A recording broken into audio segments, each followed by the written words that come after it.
Hello, my friends. Welcome back to the show. We are starting episode number 3, and I wanted to say I decided to get some mods. Skystorm was very inspirational. I was watching one of his Let's Plays of Surviving Mars Green Planet, and he, in episode 4, put out a series of must-have mods. Most of those mods I decided to go and hunt down and download. Some of these mods will probably make the game a little bit easier, and some of these mods are actually going to add extra stuff to do. Like these two mixed together will add the whole concept from the movie Contact into the game, but from Mars. It's kind of cool. This allows us to zoom out a little bit further and see more of our base without having to go into the big map.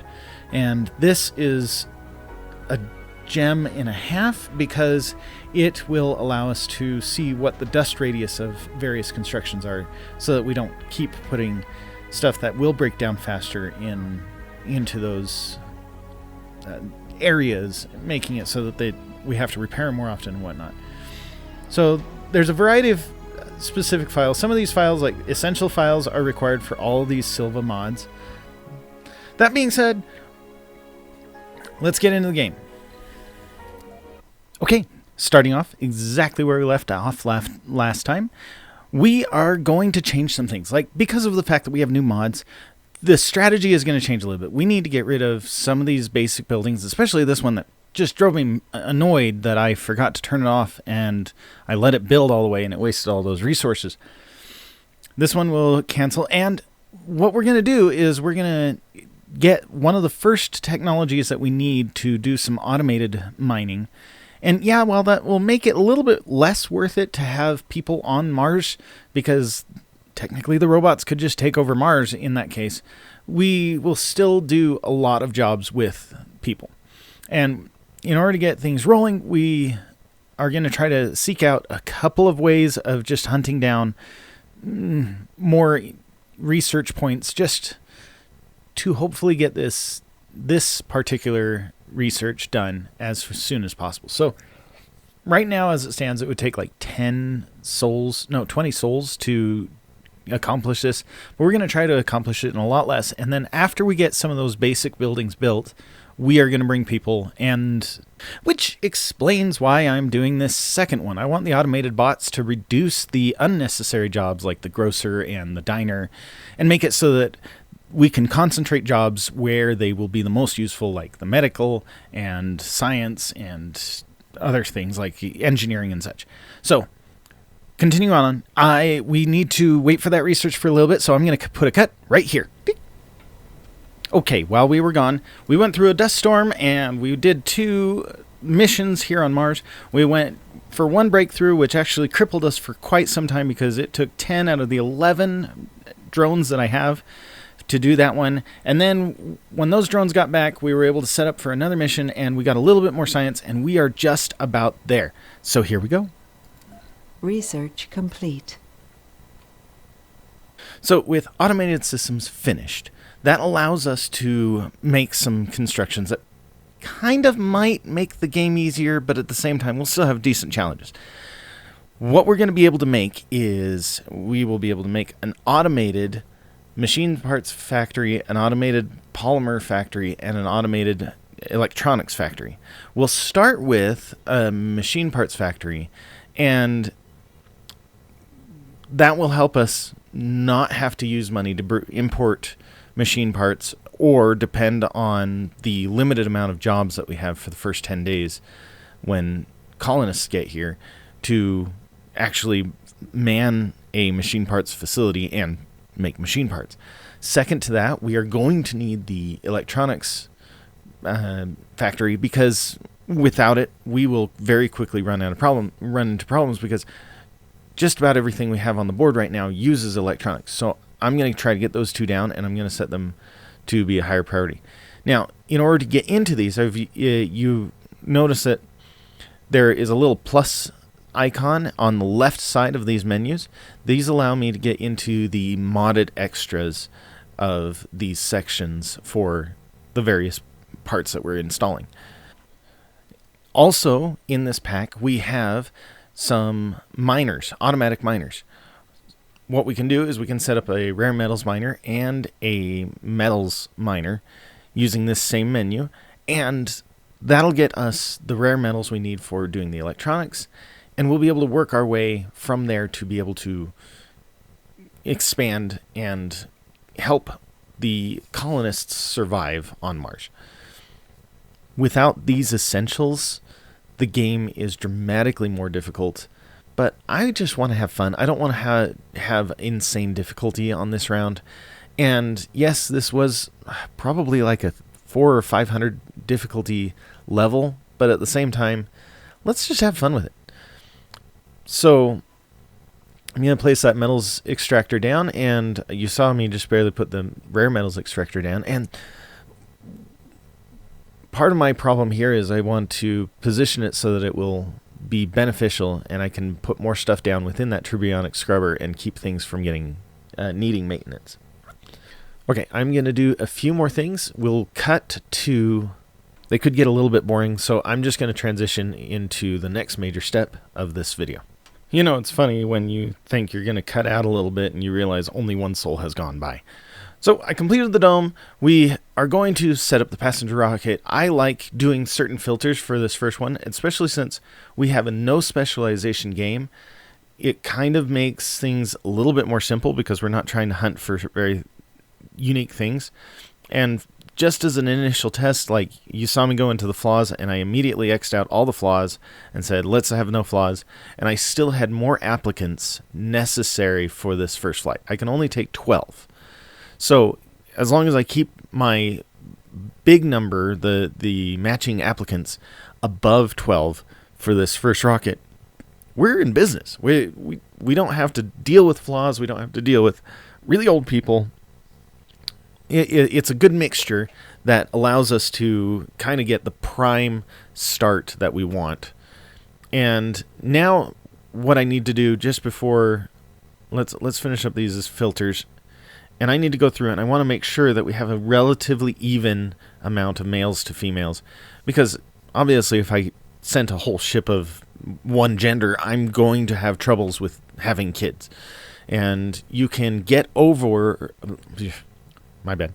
You can get over the first 10-day lockout, which stops all passengers from being able to come to Mars for the first 10 days, proving that you can survive on Mars. If your passengers die in those first 10 days, then you have big troubles for the rest of the game. I think it actually locks you out or dramatically reduces the applicants that would want to come to Mars. So this first 10 days is a very key point in the game. It is the keystone that allows you to populate Mars. And giving yourself the best opportunities, we are looking for traits that are like survivor and workaholics and rugged people. And especially for making babies, we need people with the trait sexy. And because they will most likely be attracting more mates, and we will have a higher chance of getting that first child. Once we get the first child, everything unlocks, everything's great, and Earth becomes less afraid of sending people to Mars. But until you finish that first 10 days, they call it the founder stage, that needs to happen. So that's what we've done, and I've found a couple of extra people with the trait that says sexy or fit, and because we had too many males, I'm looking to just eliminate a couple of males from the main list here, the selected list, so that we get down to 12. So we've got 14 people right now, and we're just kind of trimming out some of the extra people that don't need to be here on the first ride. They can come on the second rocket, but we need to get past that founder stage. So just one more person, and we are good to go. I did cut out the extra 3 minutes of me looking for ideal candidates. And yes, you saw the warning that said, hey, there's nowhere to live on Mars. And I'm like, yep, go ahead and send the rocket anyway. I'll get that set up before they get here. So I'm going to very quickly set up the dome so that we have basic living quarters, a farm to produce food with, and that we can get just the basic needs met. And let's see how it goes. While quickly setting this up, we got the diner that will help people relax. You've got the main grocer that just helps people get their food cooked. and we need some basic living quarters. These are houses. This is part of one of the mods. They look so pretty. I love using them now, but they are kind of a little bit cheaty because they are more capacity than the normal houses. And then I realized I don't have oxygen yet in this building, so let's get the oxygen in there very quickly. Before, what are we at? We are at 16%, so we still have time to build this oxygen and get a little bit of storage up before we have our beautiful colonists arrive.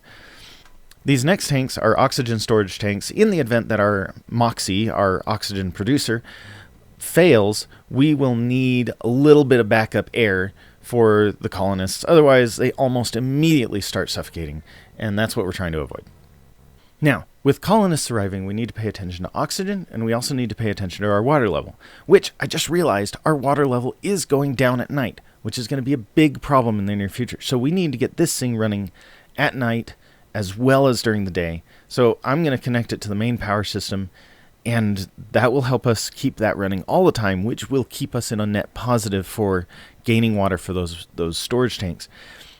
The storage tanks are these vertical ones right here, and so we've got water storage, we've got water production, we've got oxygen storage, and we've got oxygen. Well, we don't have oxygen storage yet because it's still being built, but we have oxygen storage that is going to be built, and it will help keep things in a tight spot working.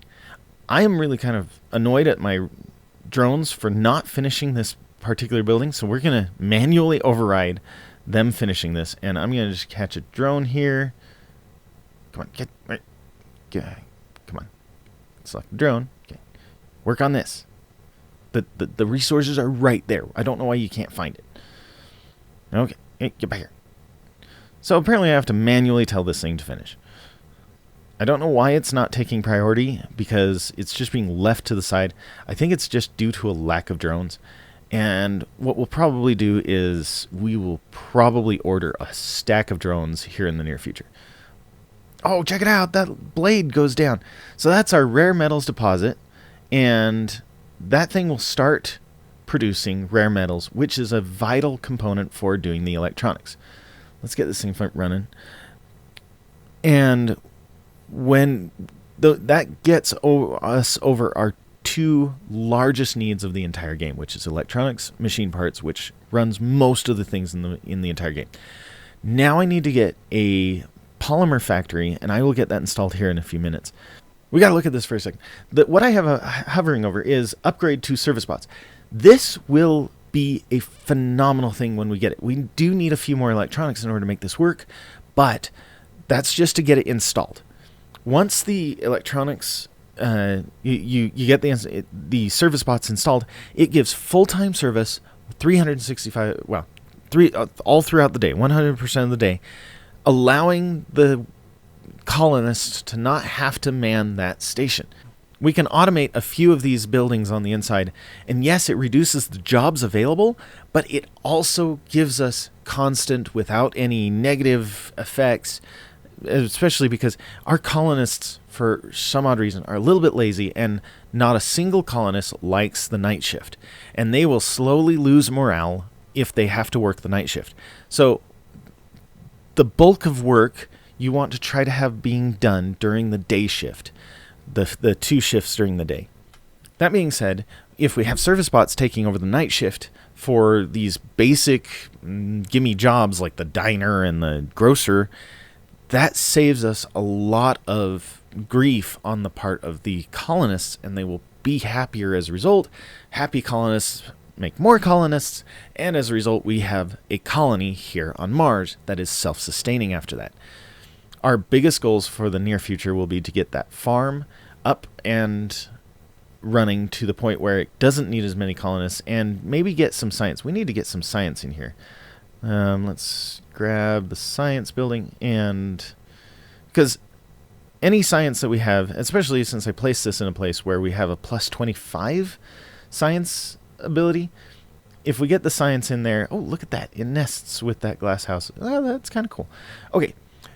Because we have a bonus in this area for science, getting a science building down will help us research things faster, obviously. So, just to clarify, the science that I'm talking about, the plus 25, comes from that little blue science beaker in the top left corner right now of the screen. It's because I placed this dome in range of that little beaker, I get a plus bonus to science in this area. So that's why I was talking about the plus 25 science, because that particular beaker, when you click on it, it says you get a plus 25%. I finally recovered from my mistake of destroying our concrete maker or concrete plant just a little while ago, and I have rebuilt it, and we are back online with getting more concrete and maintaining that resource. It is so great that we now have 7 more drones. I forgot to mention that I did do a quick supply pod that actually raced past our passengers and got here, giving us 7 more drones. That was all I could afford. Obviously, I have no more money now, and we are pretty much on our own here. But we have 7 more drones that will help alleviate the problems that we've had with logistics and trying to get things built, which makes this even more exciting. We're starting to get off the starting blocks, and this game is going to start moving really fast, and it will get to the point where I don't even need to be on level 3 speed to feel like I'm having to race all over the map to be able to get things done. And we've only played in this tiny little corner of the map. The map is pretty big. I was just realizing a moment ago that I have drones that are still attached to the rocket from the last time I sent a mission, and that's not a good thing. That means that they're not going out. Those particular drones are just probably sitting idle, and that's not helping us. Apparently, I just overlooked the fact that they were sitting there. So something that needs to be known about the in-ground water plant. When it extracts water, it also extracts waste rock. You have to move that waste rock away from the water plant in order for the water plant to keep functioning. If the storage in the water plant it hits full, you will cease to make water from that plant, which means we were having troubles with getting those rocks away because the drones weren't going to do their job. They were too far away. Let's see if anything happened. Okay, nothing bad happened. It looks like maybe one battery needs a repair. That's it. That is excellent. Whew, that was a risky moment. Here we go. We're bringing down our people. They're coming in for a landing. This is a monumentous time. Let's just savor the moment. Okay, zooming in. As the rocket comes in, we have our first passengers. Oh, no, not passengers. Our first colonists have arrived on Mars. As the main door opens, all 12 colonists prepare to leave the ship and trek for the first time on the red soil across Mars. So the next 10 souls have now been initiated. We have what's called the founder stage. This particular stage, like I said earlier, locks out future colonists and will basically end the game colonist-wise if any colonist dies during the next 10 days, but will progress the game even further if any of these colonists have a baby within the next 10 days. It will immediately shut down that 10-day lockout, and we will be able to receive more colonists, or we'll just continue to be able to receive colonists, and Earth will see this project as a favorable project. So as they go through the airlock, they take off their space suits, and they step foot into their new habitat for the first time. Probably for the last time. No, we're going to try to keep them alive as best as possible and make them as comfortable as we can. Which means I am missing some stuff from that building. I will fix that here as soon as I get a chance, because I do want my colonists to be nice and comfy and have a good time while they're living the rest of their lives on Mars. So looking at things here, we are going to... we need a medical center. We are going to get a medical center in here, right here in the next moment here. And after the medical center is built, that will help us get kids more. And I should have done some logistics. I should have gotten these guys out of here, because quite frankly, we don't have enough colonists to double up in a diner with... No, we just need one person running the diner at a time for this initial stage until we get more people. So sitting back, we're this episode's done. We have accomplished. We've gotten people to Mars, and they are alive and well. Let's call it a day. We'll see you in a couple of weeks when we continue this game. Have a good day. Bye.